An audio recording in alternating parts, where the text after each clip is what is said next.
Naomi was over at Epstein Island. Everybody knows that. And guess what? She ain't saying shit. And if I was her, I wouldn't either. And she introduced me to a lot of people. She made me feel special. She did a lot of things for me. You need to understand this is something that happened since I was 19. My goal is now. Rumors are going around that Naomi might be setting up young women and working as a recruiter for shady, powerful men. These stories have been floating around for a while now, especially after it was revealed that Naomi was listed in the Jeffrey Epstein documents. But it's not just Epstein. Naomi was also linked to Epstein's accomplice, Ghislaine Maxwell, Harvey Weinstein, and Diddy. Relax. I'm here to tell you today what happened. So, in December of 2020, Naomi was coming to Nairobi to do some shopping. She was on holiday, but on a remote place. So she was in Nairobi doing shopping. And I texted her and she told me she's in Nairobi. So I was so excited to meet her. She was the first celebrity I was ever going to meet. Guys, I was through the roof. She texted me, she was like, hey, I'm here. She texted me the location. I went directly. I went with my brother.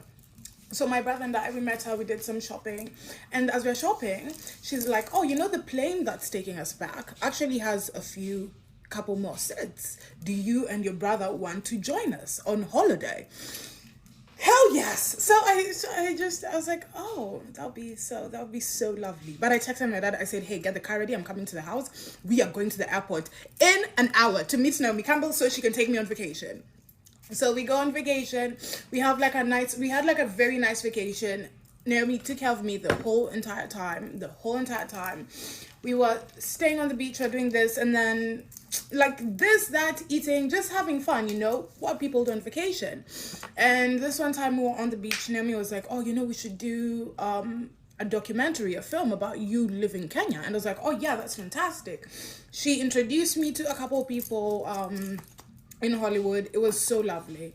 So a couple of people she was on vacation with were coming to Nairobi after the vacation. They were staying at the Kempinski. So I went to see them at the Kempinski when the whole thing was over. So I sat down with them. I was talking to one of them, and one of them was like, oh, it's so, like, how did you meet Naomi? And I was like, oh no, I texted her on Instagram, blah, blah. And she was like, oh yeah, she told us like she made you and she built you and she made your career. And I was like, what? No, that's not what happened. And I was like, you mean like helped me and like promoted me? And she was like, no, like what you have is because of her. And I was like, oh yeah, no, that didn't happen. It is very important you remember that part for later. Okay, so time goes by. March 2022. We have jumped into March 2022. I get a phone call. My phone is ringing. Naomi Campbell. Oh, so I pick up, I'm like, hey sis, like how are you doing? And she's like, Elsa, how dare you? Oh, so I'm in shock, right? I'm in shock. I don't know what's going on. So let me tell you what happened, the context of this phone call. So I had just finished the previous year I had done a documentary on my life, about bullying, about growing up with colorism, all these things, about comedy, where I fell in love with comedy. So the film was debuting at Tribeca Film Festival, and someone from Tribeca asked Naomi if she was coming, and Naomi thought the film was the film she had suggested to me on the beach about me leaving Kenya. So I was like, no, that's not what it's about. I tried explaining to her, and then she was like, I'll sue you for the rights of this movie, and you know I'll win, right? So I'm like, oh my goodness, I'm like, this is crazy. I'm telling you, it's not about that. So I tell her, let me call you tomorrow. And she asked me, like, why didn't you tell me when I told you at the beach? And I was like, you're Naomi Campbell. You know, like, I was starstruck. Like, it took me very long to, like, process that moment. And I was like, I'll call you tomorrow. So the next day I had a flight. The flight I was taking from Botswana to Ghana, where I met that guy, actually. That's the time I was taking that flight. So I was supposed to call her the next day, but it was a 22-hour flight, and in Ethiopia there was no service, so I couldn't call her. So I called her the day after. Immediately I landed in Ghana. So she's the first person I called. I'm like, hey, blah, blah, like, are you free to talk? And she tells me, you were supposed to call me tomorrow. You were supposed to call me yesterday. You didn't call me yesterday, which she was very right about. And she said, I have the Met Gala. And she was like, this is the last time I'm speaking to you. Have a nice life. And she hung up, which I was very saddened by the situation, right? But I was like, if that's how she truly feels, because I respect people's space. So I was like, if that's how she truly feels, fine, it's okay. So I let it go. So after that, like a few months, things started going very badly for me. Things started going haywire, and I didn't think it was. I thought it was because of the situation. Let me not lie, but I was like, also it can be short. So I was like, let me go, because also having someone like Naomi Campbell not liking you in the industry is not a good thing. So I went to her, I apologized. I'd already apologized when the situation had happened, but I went and I apologized again and again. I started calling her, I started texting her, and then one day she just texted me and she was like, stop calling me. I have a child to take care of. So after that, I just said, okay, there's nothing I can do about it. I started drinking. That's why I even quit alcohol. I started drinking. I started drinking a lot. Yeah. And then, because I wasn't sure why things were going so wrong, and I couldn't put my finger on it. And then a few months later, I met Edward Enifel at a party, and Edward Enifel is oh my goodness, he's one of the people I adore the most. So I was like, oh my goodness, that's Edward, I have to go say hi. So I'm like, hey Edward, I'm such a big fan. And he looks at me, he's like, I know you. And then he said something that made me think the situation with Naomi was causing like some of the trials and tribulations I was currently going through. So I was like, you know what, I need to fix this. So I went to one of our mutual friends and I was like, hey, please, can you tell Naomi, because I knew they were going on holiday together. So I was like, hey, can you please tell Naomi to text me? And she was like, yeah, I'll make sure, and blah, blah. So a couple of days went by, and then Naomi finally texted me and she was like, yeah, I let that go a long time ago. I'm not one to hold a grudge. She sent me a very lovely text. She said, Happy New Year.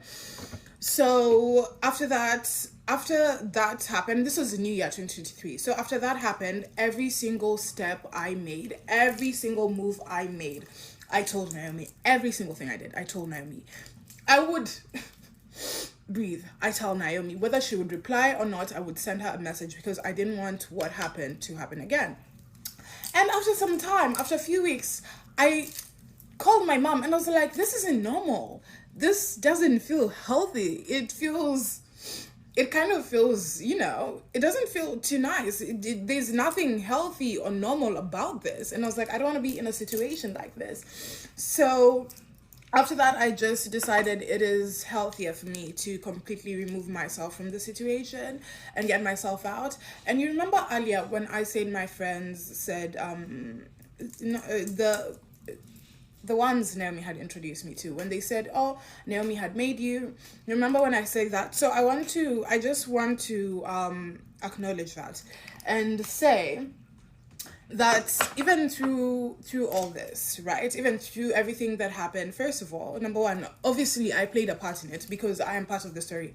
In any situation you are in, you play a part, you play a role, and I had my role and I apologize for my role. And something else, when she said she made me, I'm not going to speak on that, but I will say that Naomi did give me a lot of credibility, especially when I first entered the industry. She gave me a lot of credibility, and that's not something that I can just say, oh, this happened and Naomi, blah, blah. I can't say that. She did hold me up high, and she introduced me to a lot of people. She made me feel special. She did a lot of things for me. So I wouldn't say she made me, but she did play a big role in a lot of the things that I did in that space during that time. So yeah, me and her, we're not friends, we're not enemies, we're not anything, just not really in association. So we're just...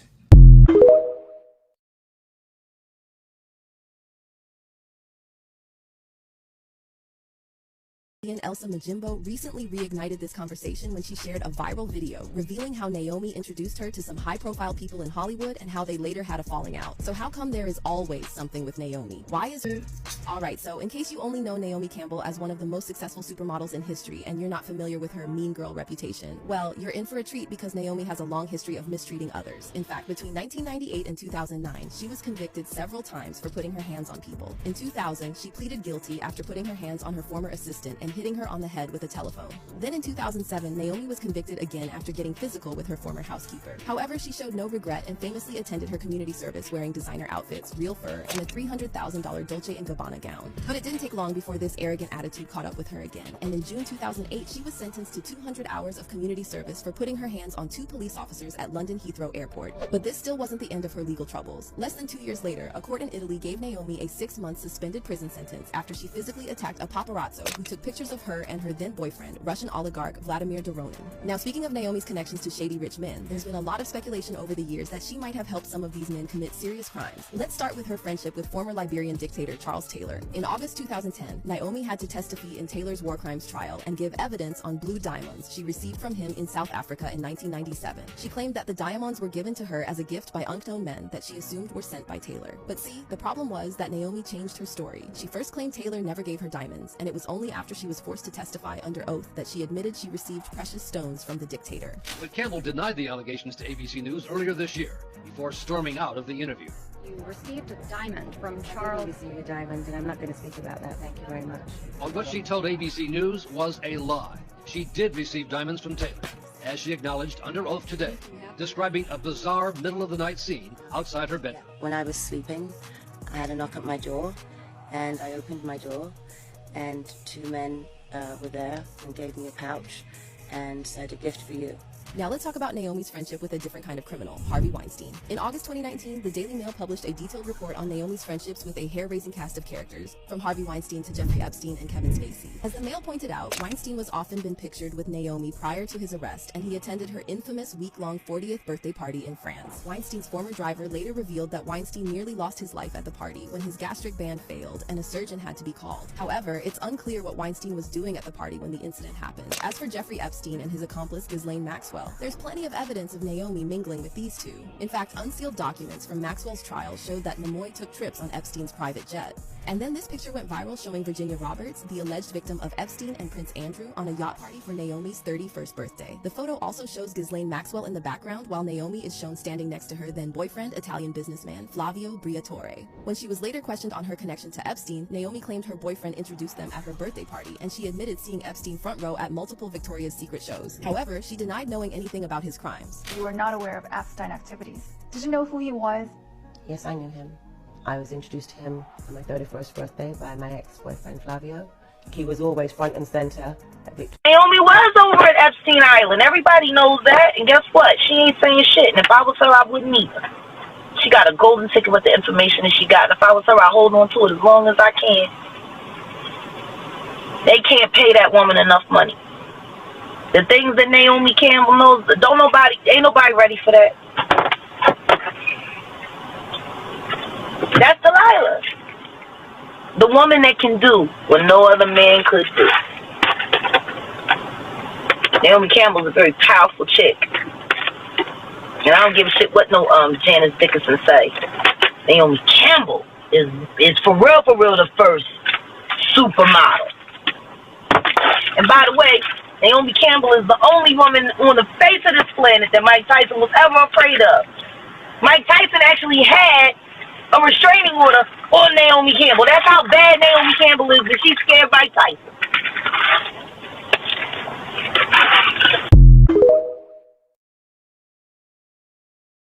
To adopt her second child. Although word on the street is that Naomi Campbell is an age trafficker, right? So my first thought was she's bringing all these children off of the island and saying, you know what? I like these two. I'm going to adopt them and raise them, but I'm going to be a single mom. I'm going to raise them as a single mom because my mom... So I won't model again until Naomi Campbell's exposed as a human trafficker.